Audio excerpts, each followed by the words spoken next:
हाँ अकबर चाचा, अगर तुम्हें किसी पर शक है या किसी चोर को भागते देखा है तो फौरन मुझे बताओ। पिछले कई महीनों से दूसरे घरों में भी ऐसी कई वारदातें हो चुकी है। नहीं साहब जी, मैंने किसी को भागते नहीं देखा और न ही किसी पर कोई शक है। पता नहीं किस मनहूस ने मेरा सारा पैसा चोरी कर लिया। हरिपुर नाम के गांव में एक बूढ़ी औरत जिसका नाम मरियम था अपने बेटे बुरहान से बोली, बेटा, तेरे अब्बा की तबीयत तो दिन ब दिन खराब होती जा रही है। अगर वक्त पर इनका इलाज ना करवाया तो हम इनको खो देंगे। माँ, इस साल तो सैलाब की वजह से सभी खेत तबाह हो गए हैं। कोई भी जमींदार मुझे काम पर रखने को तैयार नहीं है। अब मैं अब्बा के इलाज के पैसे कहाँ से लाऊं? बुरहान बेटा, अब तो ही हम बूढ़े माँ बाप की आखिरी उम्मीद है। हमारे बड़े बेटे उमर को तो कोई परवाह नहीं कि हम जिए या मर जाए, मगर तुझे कुछ भी करके अपने अब्बा की जान बचानी होगी। माँ, मैं ऐसा करता हूँ, पास वाले गांव में जाकर कोई काम ढूंढता हूँ। इधर हाथ पर हाथ रख के बैठा रहा तो हम सब भूखे मर जाएंगे।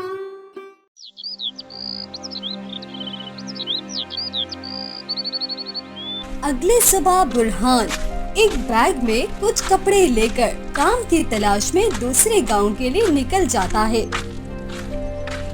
कुछ ही देर के बाद वो मीरपुर गांव पहुंच जाता है, जहां हर तरफ हरियाली ही हरियाली दिखाई देती है।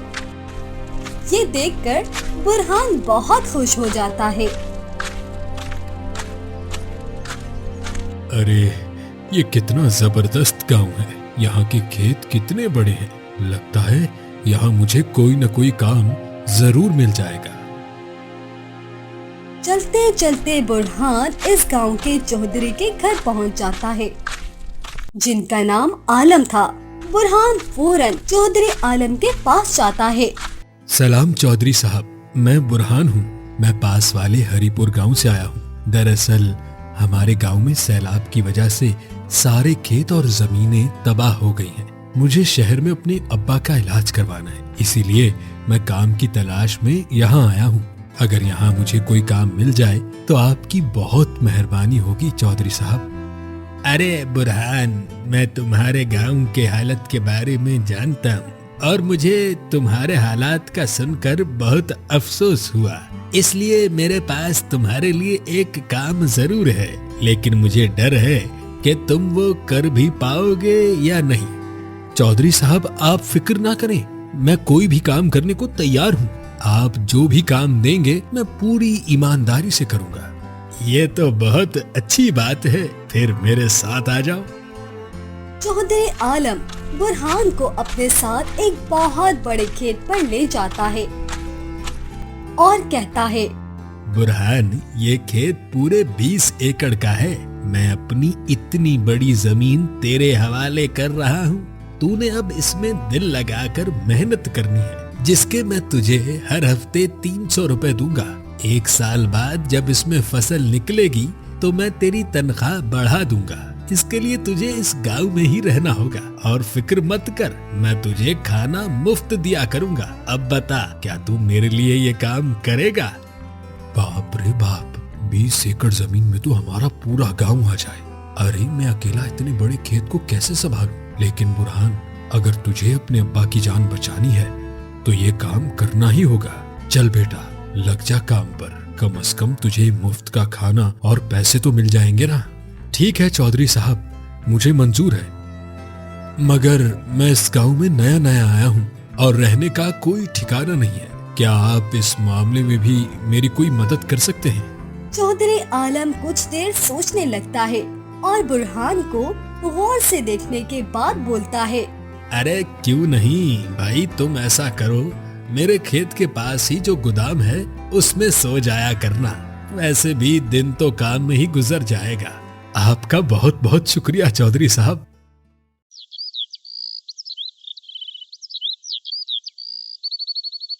यूं अगले ही दिन से बुरहान उस गोदाम में आकर रहना शुरू कर देता है। वो खेतों में हल चलाता, बीज बोता, फसलों को पानी देता और हर मौसम के हिसाब से फसलों की देखभाल भी करता। हर रोज वो अपना काम पूरी ईमानदारी और मेहनत से करता था। देखते ही देखते खेत में ताजा फसल उगने लगी। चौधरी भी बुरहान के काम से काफी खुश हो गया था, क्योंकि बुरहान पूरी लगन के साथ मजदूरी कर रहा था। वाह बुरहान, तुमने तो कमाल कर दिखाया। तुम्हारी दिन रात की मेहनत और ईमानदारी की बदौलत ही आज मेरे खेत में इतनी अच्छी फसल उगी है। मुझे तुम्हारी वजह से काफी मुनाफा हुआ है, जिसकी वजह से तुम्हारी तनख्वाह अब से हर हफ्ता 2000 कर दूंगा। बस आगे भी इसी तरह मुझे कोई शिकायत का मौका नहीं देना। आपका बहुत बहुत शुक्रिया चौधरी साहब। इसी तरह दिन गुजरते रहे। अब बुरहान खेत में पहले से भी ज्यादा मेहनत करने लगा था। कुछ अरसे के बाद उसने बहुत सारा पैसा जमा कर लिया, जिससे वो अपने लिए गांव में एक छोटा सा घर बनवा लेता है और अपने अम्मा अब्बा को भी वहीं बुला लेता है। अरे अम्मा, देखना मैंने तेरी दुआओं और अपनी मेहनत से कितना खूबसूरत घर बना लिया है। इस पुरानी झोंपड़ी में तो कीड़े मकोड़े और मच्छरों की वजह से आज तक एक रात भी सुकून से सो नहीं सका। अब आखिरकार मुझे अपने इस घर में आराम से सोने को तो मिलेगा। सही कह रहा है तू बेटा। आज तेरी मेहनत की वजह से ही तेरे अब्बा ठीक हो गए हैं, वरना तेरे बड़े भाई को तो जरा भी अपने बूढ़े माँ बाप का ख्याल नहीं है। अम्मा, मैंने सुना है कि उमर भाई इसी गांव में रहते हैं और वो इस गांव के सबसे अमीर आदमी है। हाय अल्लाह, उमर के पास भला इतना पैसा कहाँ से आया? कहीं वो लोगों के घर डाका तो नहीं डालने लगा? ये सब तो मुझे नहीं पता अम्मा, लेकिन कुछ तो गड़बड़ मुझे जरूर लगती है।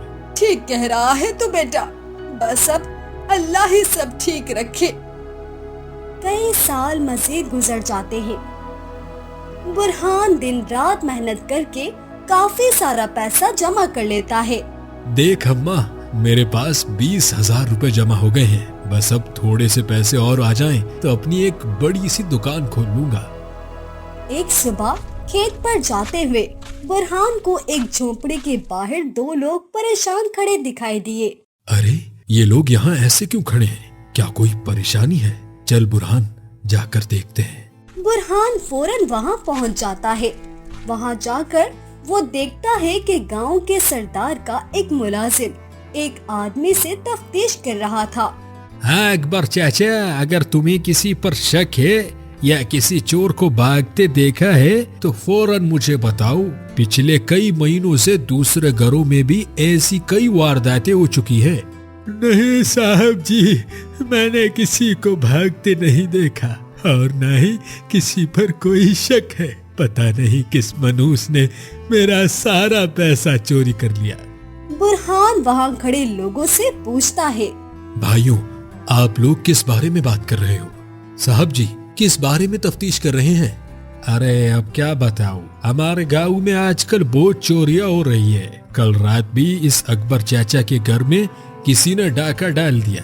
ये जनाब गधे घोड़े बेचकर सो रहे थे और उसी का फायदा उठाकर इस चोर ने उनके घर पर हाथ साफ कर लिया। उन्होंने अपनी बेटी की शादी के लिए पैसे जमा कर रखे थे, जो वो कलमुहा चोर हत्या कर ले गया।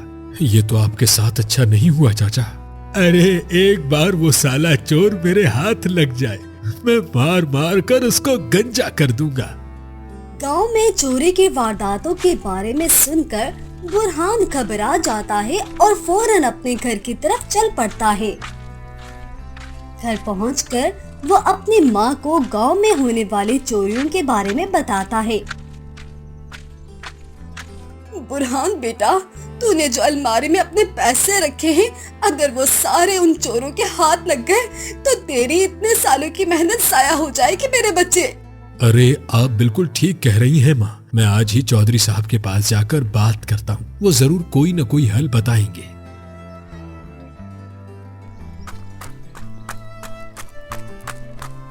बुरहान दौड़ता हुआ चौधरी आलम के घर पहुँच जाता है और कहता है, चौधरी साहब, आजकल गांव के हर दूसरे घर में चोरी हो रही है और मेरे पास कुछ पैसे भी जमा है जो मैंने घर पर रखे हुए हैं। मुझे उन पैसों को लेकर बहुत फिक्र हो रही है। आप तो जानते हैं कि मैं दिन भर आपके यहाँ काम करता हूँ और रात को ही घर सोने जाता हूँ। घर में मेरे बूढ़े माँ बाप ही होते हैं। अगर ये चोर मेरे घर आ गए तो अम्मा अब्बा उन चालाक चोरों का मुकाबला नहीं कर सकेंगे। इसलिए मुझे हर रोज इन पैसों की चोरी की फिक्र खाने लगी है।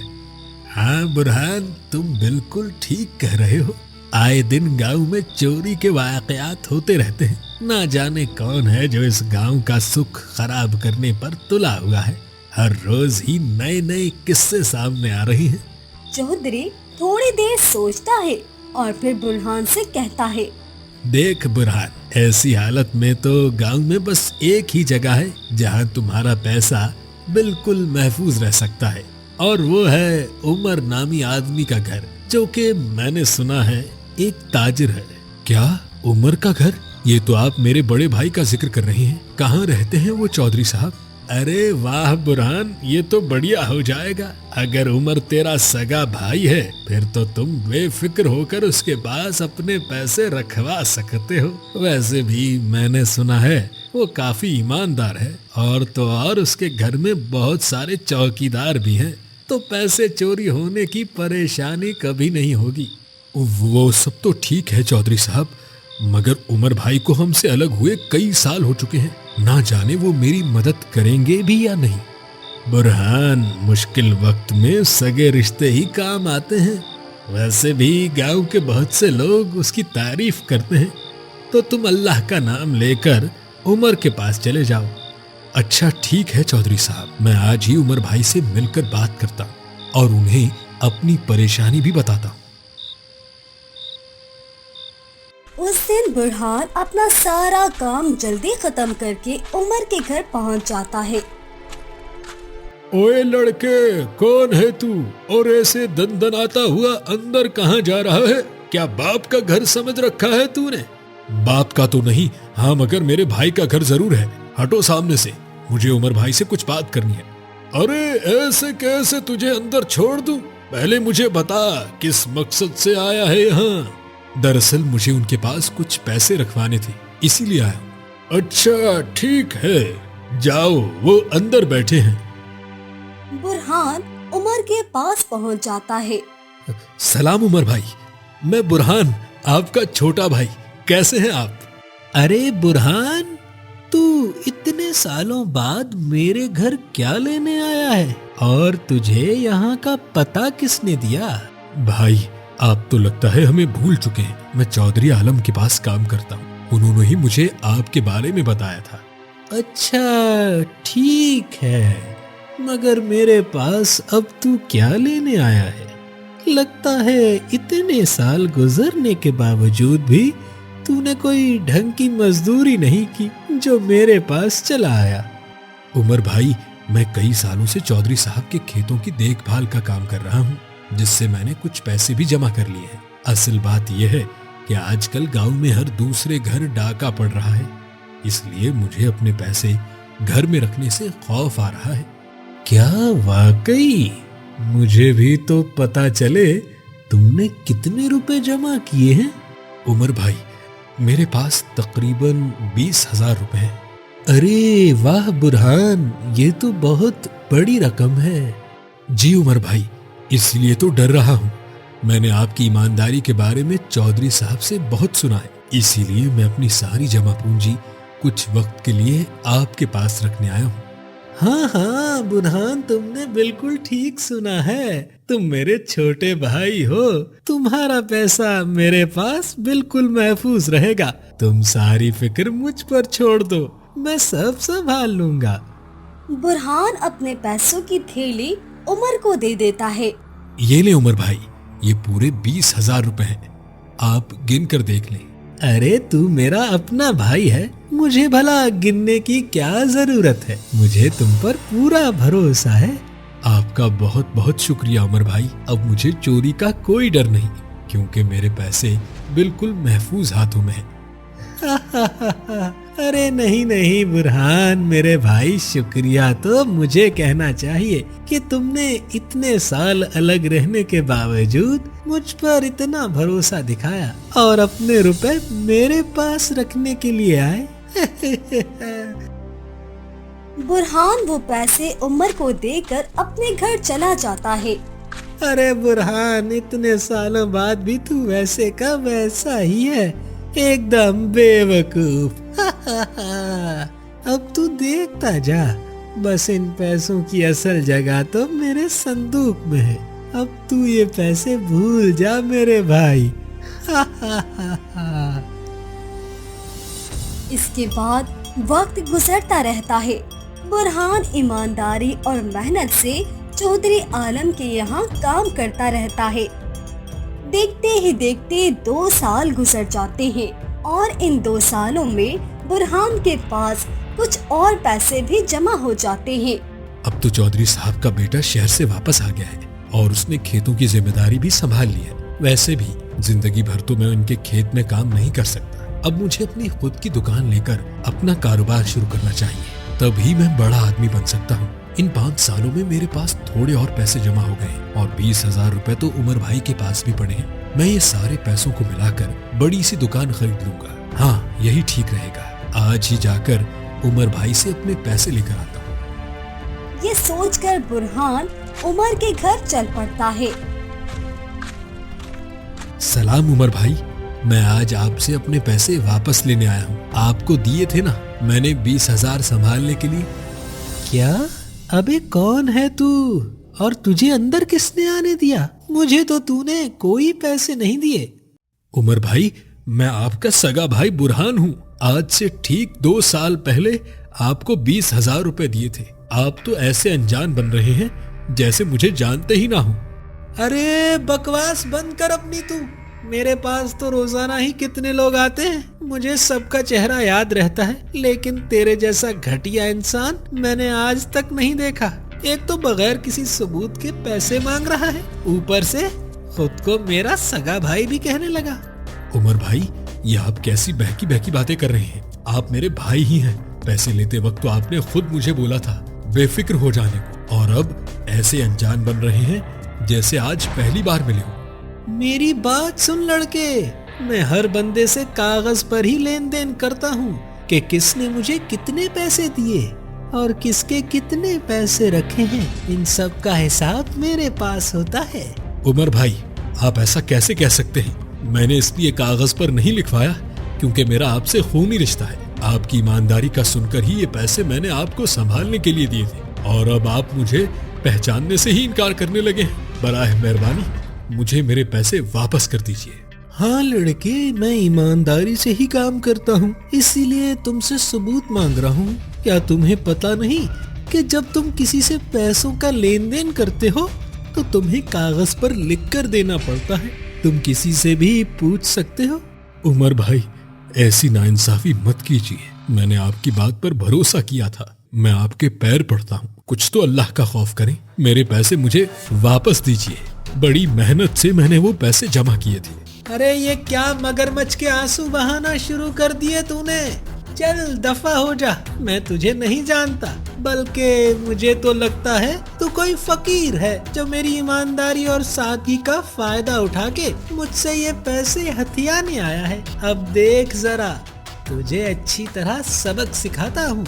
मंटू, अरे ओ मनहूस इंसान, कौन से कीचड़ में फंस गया है जो आने का नाम ही नहीं ले रहा? साहब जी, वो पास ही बिरयानी की दुकान खुली है तो मैंने उसी खुशी में 5 प्लेटें खा ली। सांड की औलाद, तुझे तो हर वक्त ठूसने की ही पड़ी रहती है। लेकर जा इस झूठे लड़के को और इसे तब तक मार जब तक ये मुझसे पैसे मांगना भूल नहीं जाता। इस 2 कौड़ी के लड़के की इतनी मजाल कि ये खुद को मेरा सगा भाई बोल रहा है। इसे छोड़ना मत। उमर के चौकीदार बुरहान को लातों और डंडों से खूब मार रहे हैं और धक्के देकर बाहर निकाल देते हैं। जख्मी बुरहान अपने घर चला जाता है। यूं ही 1 हफ्ता गुजर गया। जख्मों की तकलीफ की वजह से बुरहान चौधरी आलम के घर काम पर नहीं जा पाया। पैसे लिए वो बुरहान से मिलने उसके घर आ गया। चौधरी ने जब बुरहान को जख्मी हालत में देखा तो बोला, बुरहान, तुम 2 दिन से काम पर नहीं आए, ये क्या हुआ है तुम्हारे साथ? तुम्हारी तबीयत तो ठीक है ना? कोई मसला तो नहीं? अरे चौधरी साहब, आपको यहाँ आना पड़ा। आप खबर भेज देते तो मैं खुद आ जाता। अरे कोई बात नहीं बुरहान, तुम्हें देखकर लग रहा है कि तुम्हें किसी ने बुरी तरह पीटा है। मुझे बताओ किसने किया है तुम्हारे साथ? क्या बताऊं आपको चौधरी साहब, मैंने उमर भाई को 2 साल पहले अपना सगा खून समझकर पैसे अमानत के तौर पर दिए थे, मगर जब मैं उनसे पैसे वापस लेने गया तो वो मुझे पहचानने से ही इनकारी हो गए। मेरा सगा भाई तो बहुत ही लालची निकला चौधरी साहब, वो लोगों को धोखा देता है। फिर जब मैंने बाद में उनकी मिन्नत की तो उन्होंने डंडे से मार मार के मेरी पिटाई करवा दी और मुझे वहां से धक्के मार के निकाल दिया। अरे बाप, ये साला उमर तो बड़ा ही चालाक आदमी निकला है। मैंने तो उसके बारे में अच्छा ही सुना था, मैं भी नहीं जानता था कि वो इंसान इतना गिरा हुआ है। तभी मैं सोचूं कि हर साल इसके पास इतना पैसा कहां से आ रहा है। मुझे माफ कर दो बुरहान, मैंने ही तुम्हें उस मक्कार आदमी के पास जाने का मशवरा दिया था। ये सारी गलती मेरी है। नहीं चौधरी साहब, आपकी कोई गलती नहीं है। मैं खुद ही उमर भाई का नाम सुनकर दौड़ा दौड़ा चला गया था और उन पर अंधा एतमाद करके अपनी जमा पूंजी पकड़ा दी। आपने तो आज तक मेरा भला ही सोचा है। अब लगता है कि मेरे पैसे मुझे उमर भाई जैसे लालची इंसान से कभी वापस नहीं मिल पाएंगे। चौधरी आलम कुछ देर सोचता है और फिर बोलता है, तुम फिक्र मत करो बुरहान, मेरे पास एक जबरदस्त तरकीब है जिससे मैं तुम्हारे पैसे तुम्हें वापस दिला सकता हूँ। चौधरी आलम बुरहान को सारी तरकीब समझा देता है। ठीक है चौधरी साहब। अगले ही दिन चौधरी आलम बहुत सारे पैसों को एक बोरी में भरकर खुद से उमर के घर जाता है। अरे चौधरी साहब, आप खुद यहाँ क्यों आए हैं इस गरीब के घर? आज का दिन मेरे लिए बहुत ही खुशकिस्मत है कि आप जैसे अमीर आदमी के कदम हमारे घर पर पड़े। अरे उमर, तुम तो मुझे शर्मिंदा कर रहे हो। दरअसल मैं अपने बेटे के साथ कारोबारी काम की वजह से कुछ महीनों के लिए शहर जा रहा हूँ। मैं तकरीबन 10 लाख रुपए और कुछ सोने के जेवरात लेकर आया हूँ। मुझे डर है कि कहीं ये चोरी ना हो जाए। क्या तुम मेरे ये पैसे और जेवरात अपने पास संभाल कर रख सकते हो? तुम्हारे अलावा इस गांव में मैं और किसी पर भरोसा नहीं कर सकता। अरे चौधरी साहब, नेकी और पूछ मेरे पास आपकी ये अमानत बिल्कुल महफूज रहेगी, तो आप बेफिक्र होकर कारोबार करने जा सकते हैं। वाह रे वाह उमर, तेरी तो लॉटरी लग गई है। बार बार ऐसा मौका हाथ नहीं आता। अब तो तेरे ऐश के दिन आने वाले हैं, भारी माल हाथ लगने वाला है। तभी वहाँ पर बुरहान आ जाता है, जिसे देखकर उमर हैरान रह जाता है। ओहो, ये मनहूस बुरहान फिर से मुंह उठाकर क्यों आ गया है? अगर इसने चौधरी साहब के सामने अपना मुंह खोल दिया तो इतना बहुत सारा माल मेरे हाथ से निकल जाएगा। अरे आओ आओ बुरहान मेरे भाई, कैसे हो तुम? अच्छा हुआ तुम ही आ गए, मैं बस तुम्हारे पास ही आने वाला था।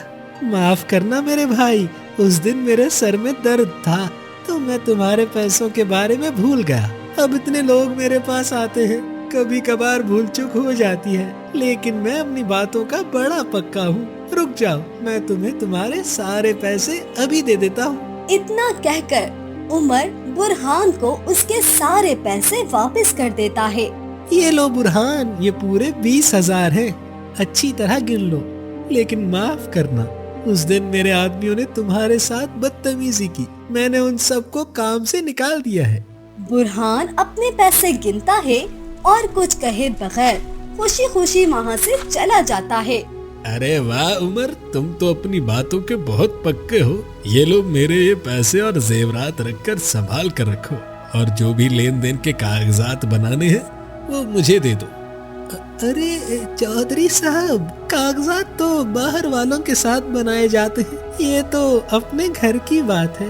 आपके पैसों और जेवर की मैं अपना माल समझकर हिफाजत करूंगा। आप आराम से जाइए और जब भी जरूरत हो आकर अपनी अमानत वापस ले लेना। पैसे देकर चौधरी आलम भी अपने घर वापस चला जाता है। आपका बहुत शुक्रिया चौधरी साहब। अगर आप न होते तो आज मेरी ये सारी जमा पूंजी मेरा लालची भाई हथिया लेता। लेकिन मुझे अब आपके पैसों की फिक्र हो रही है। तुम फिक्र मत करो बुरहान, अब बस देखते जाओ वो मक्कार उमर कैसे अपने ही बिछाए जाल में फंसने वाला है। कुछ महीने गुजर जाते हैं। फिर एक दिन चौधरी आलम अपना पैसा लेने के लिए उमर के पास पहुंच जाता है। उमर, मुझे मेरे पैसे और जेवरात वापस दे दो जो मैंने तुम्हें संभालने के लिए दिए थे। चौधरी साहब, आप कौन से पैसे और जेवरात की बात कर रहे हैं? मैं कुछ समझा नहीं। अरे वही 10 लाख रुपए और कुछ सोने के जेवरात जो मैंने तुम्हें कुछ अरसा संभालने के लिए दिए थे। चौधरी साहब, इतने बड़े आदमी होकर आप मेरे साथ ही कैसा बच्चों वाला मजाक कर रहे हैं? मैंने आपसे कोई पैसे नहीं लिए। अगर आपके पास कोई सबूत है तो दिखाएं, वरना यहाँ से फौरन निकल जाएं। मुझे और भी काम है। सबूत? कैसा सबूत उमर? तुमने खुद कहा था कि मैं तुम्हारे घर के फर्द जैसा हूँ। तुमने तो अपनी जबान दी थी। किस दौर में जी रहे हैं चौधरी साहब? आजकल कोई जबान का भरोसा नहीं करता। मेरे क्या माथे पर लिखा है कि मैं इतना सारा पैसा बगैर सबूत के ले लूंगा? मैंने कोई कच्ची गोलियां नहीं खेली हैं। बुरहान बिल्कुल सही कहता था। ये बेईमान आदमी जाने कितने लोगों को धोखा दे चुका है। जैसा मैंने सोचा था इसने वैसा ही किया है। चौधरी आलम फौरन वहाँ से चला जाता है और थोड़ी देर के बाद गांव के सरदार के साथ वापस आ जाता है। सरदार जी, इस लालची उमर ने मेरे लाखों रुपए और सोना चुरा लिया और अब वापस भी नहीं कर रहा। हाँ भाई उमर, जल्दी से चौधरी के सारे पैसे और सोना वापस कर दे जो तूने चोरी किए हैं। सरदार जी, चोरी? ये क्या कह रहे हैं? मैंने कोई चोरी नहीं की। आपको जरूर कोई गलत फहमी हो गई है। सरदार जी, मैंने खुद अपनी आंखों से इस धोखेबाज आदमी को देखा था। ये चौधरी साहब के घर अपने चौकीदार के साथ आए थे और सारा पैसा एक बोरी में डालकर ले गए। बकवास बंद करो सरदार जी, ये दोनों झूठ बोल रहे हैं। ये सब मुझे फंसाने की कोशिश कर रहे हैं। अच्छा तो ये बात है, घर की तलाशी लो। सरदार फौरन अपने मुलाजिम से उमर के घर की तलाशी करवाता है तो उनको पैसों और जेवरात से भरी बोरी मिल जाती है जिसे चौधरी आलम पहचान लेता है। सरदार जी, ये देखे, मेरे पास अपने फोन में इन जेवरात और पैसों की तस्वीरें और रसीदें भी हैं। इसमें मेरे सारे पैसों का हिसाब भी है। ये बोरी मेरी ही है। सरदार जी, मैंने कोई चोरी नहीं की।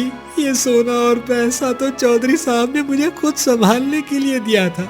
अब ये दोनों मिलकर मेरे ऊपर इल्जाम लगा रहे हैं। नहीं सरदार जी, मैं तो इस उमर को जानता तक नहीं हूँ। ये झूठ बोल रहा है। इसके पास कोई कागज या सबूत भी नहीं है। बुरहान मेरे भाई, तू तो मुझ पर यकीन कर। मैं तेरा सगा भाई हूँ। तू कैसे मुझे इस मुसीबत में अकेला छोड़ सकता है? कौन सा भाई? कहाँ का भाई? और ये भाईचारा तब कहाँ गुम हो गया था जब मैं आपसे अपने पैसे मांग रहा था। अरे माफ करो, अब मैं भी तुम्हें नहीं जानता कि कौन हो तुम। अगर तुमने चौधरी साहब से इस पैसे का लेन देन किया है तो कोई कागज भी तो बनाए होंगे। वो कागज कहाँ है? तुम तो पक्का काम करते हो। बस खामोश हो जाओ उमर। सब कुछ दूध का दूध और पानी का पानी हो चुका है। तुम इतने सालों से लोगों को लूट रहे हो और तुम्हारे साथ साथ ये मंटो भी इसमें मुलविस है। आज तक गांव में जो भी चोरी हुई है वो सब तुम्हारे चौकीदार ही तुम्हारे हुक्म पर करते रहे हैं। पकड़ लो इन सबको और इनका मार मार कर कचूमड़ बना दो।